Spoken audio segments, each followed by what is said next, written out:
สบายดีหมดทุกผู้ทุกคนเนาะมื้อนี้ข้าพเจ้าพามาใส่บาต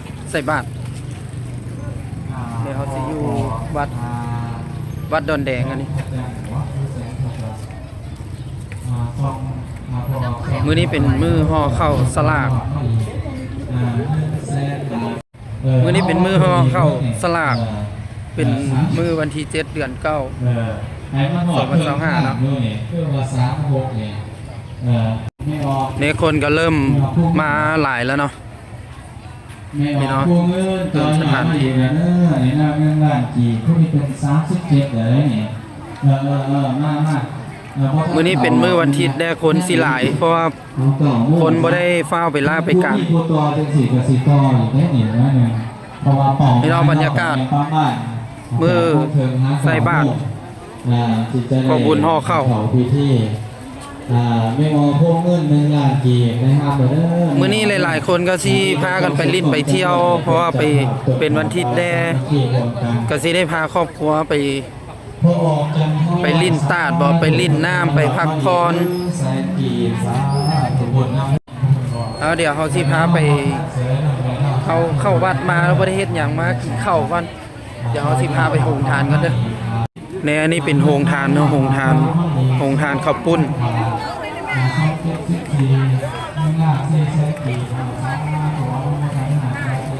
เอาผู้ใดที่ว่ามาแล้วก็ยังไม่ได้กินข้าวกินน้ำเนาะหิวข้าวหิวน้ำกับพากันมากินข้าวนี่อยู่วัดได้เลยเนาะอันนี้เป็นโรงทานมีอย่างอันนี้มีตำบักหุ่ง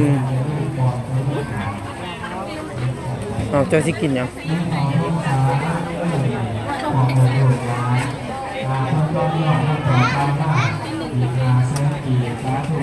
มีโรงทานน้ำเลยมีเนาะโรงทานน้ำ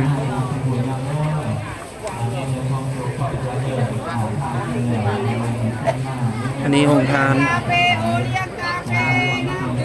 ข้าวจี้อันนี้เจ้าสิกินยังใส่บาตรที่ใส่ได้ไหมในโรงทานข้าวจี้เนาะผู้สาวก็มีแต่ผู้สาวงามเลย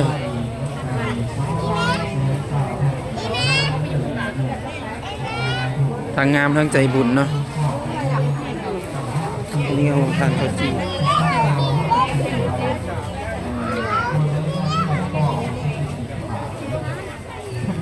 เอาสุดท้ายเป็น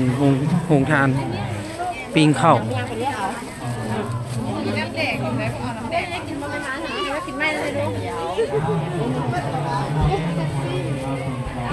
มื้อนี้ข้าพเจ้า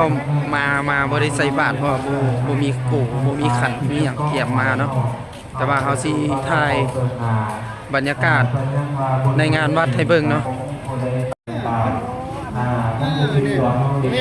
นี่เนาะบรรยากาศเพิ่นใส่บาตร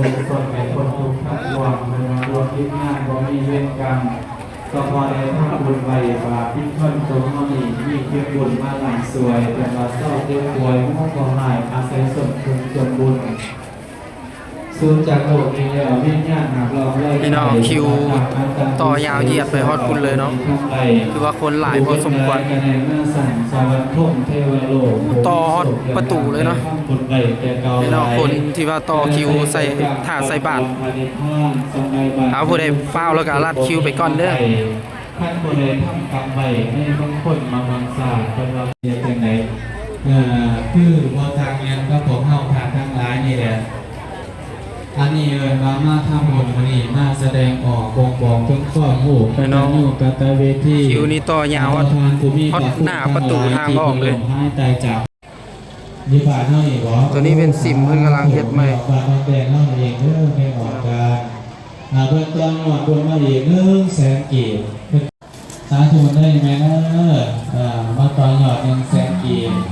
โอ้ให้เป็นแสนหางแสนนี่เลยแม่เด้อ100,000 กีบสาธุอันนี้แม่ได้ซื้อเจ้าศรัทธาเพิ่นต่อยอดผาปลาเด้อต่อผาต้นผาปลามาอีก1 ล้านกีบโนโนกันนะสาธุนั้นเลยแม่เด้อมีแต่ความสุขความ อันเฮาสิพาขึ้นไปเบิ่งบรรยากาศอยู่ถึงเนาะอยู่ถึงสิม มาทำบุญน้ำเมถาเนาะ แล้วคน สาธุสาธุ อันนี้แม่นผู้เฒ่าแก่ ขี่มโนทานา วัยรุ่นเนาะ ไม่แต่ความสุขความเจริญสุขกาย ที่ว่าเพิ่นยังบ่ฟ้าวใส่บาตรเทื่อ แล้วเพิ่นก็สิมานั่งฟังเทศน์ฟังธรรมทำบุญกันก่อนเนาะ แม่ออกบัววอนสาธุเนาโนวงเซ่มันต่อยอดขาบาไม่ขาดเจ้าบ้านเยอะสัมผัสกันลังในเต็มดีเต็มหน้าเบื่อเก่ามีแต่ความสุขความเจริญสุขกายสุขใจสมหวังแม่ออกแสงวันหน้าอีกต่อยอดผาปามาอีก100,000 กีบสาธุอนุโมทนาสาธุบุญน้ำเด้อแม่ออกแสงมาอีกแสงกีบอนุโมทนาสาธุบุญน้ำเด้อมีแต่ความสุขพ่อออกเมื่อไหร่วะคุณมาอีก100,000 กีบอนุโมทนาบุญน้ำเด้อขอบพ่อพ่อออกคุณแย่ง100,000 กีบ ตัวนี้เป็นโฮมทานอีกจุดหนึ่งเนาะโฮมทานเป็นโฮมทานข้าวจีเป็นโฮมทานข้าวจีใส่นม มีพัฒนาบุญนำไม่บอกความที่ไม่บอก เอาผู้ใดตายที่ว่ามาประเทศอย่างมากินอย่างเดียวคนว่าเอามาได้เด้อโฮมทานนี่คือว่ามีหลายอยู่นี่มีหลายอย่างให้เลือกเนาะเป็นข้าวเปียกเป็นน้ำเป็นข้าวจีเอาเพิ่นเฮ็ดกันสุดๆเล ไม่ ย ออกตุ้มถามไปออกตุ้มเนาะสาธุอีกมาลงพัฒนาบุญนำเด้อมีแต่ความสุขความเจริญพอออกข้องสวัสดิ์เกี่ยวกับคุณเด้อเพิ่นต่อยอดหลักการสิ่งทันทีสาธุบุญนำเด้อมีแต่ความสุขนะว่าอีกว่าเหรอบ่เอาถามอีกแล้วใช่ว่าพอเวลามันจวดเสื้อเจริญพรไปนั่งที่มันเองเราไม่มีเวลาอยู่ประมาณ3 นาทีเพราะว่าตอนนี้เป็น8 เครื่องแล้วแล้วก็พ่อไปด้วยสัตว์ล่าพ่อบอกสุบินเด้อนี่ตอนยอดปามาตอนยอดปามาได้100,000 กีบแล้วก็พ่อมาสัตว์ล่าไม่ออกคู่เด้อตอนยอดปามาอีกวันนี้ก็มีโยบีซีทุกเรื่องว่าอันนี้เป็นเรื่องยอดปาของเราสร้างบ้านกันเลยเด้อใส่แล้วบ้านมันสิบเดียวตามกันนอนเลยก็อยากมาน้ำหลังอยู่เลย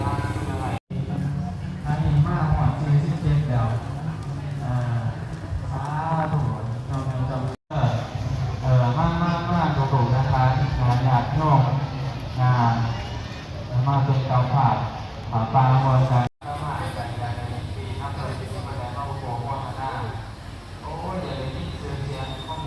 เอาคลิปนี้ค่ะพระเจ้าก็สิได้จบเพียงเท่านี้เนาะเอาบรรยากาศอยู่ที่วัดดอนแดงมาฝากกันเนาะเอาขอขอบใจที่ว่ารับชมคลิปจนจบเนาะฝากกดไลค์กดแชร์กดติดตามกันได้เด้อเอาขอขอบใจ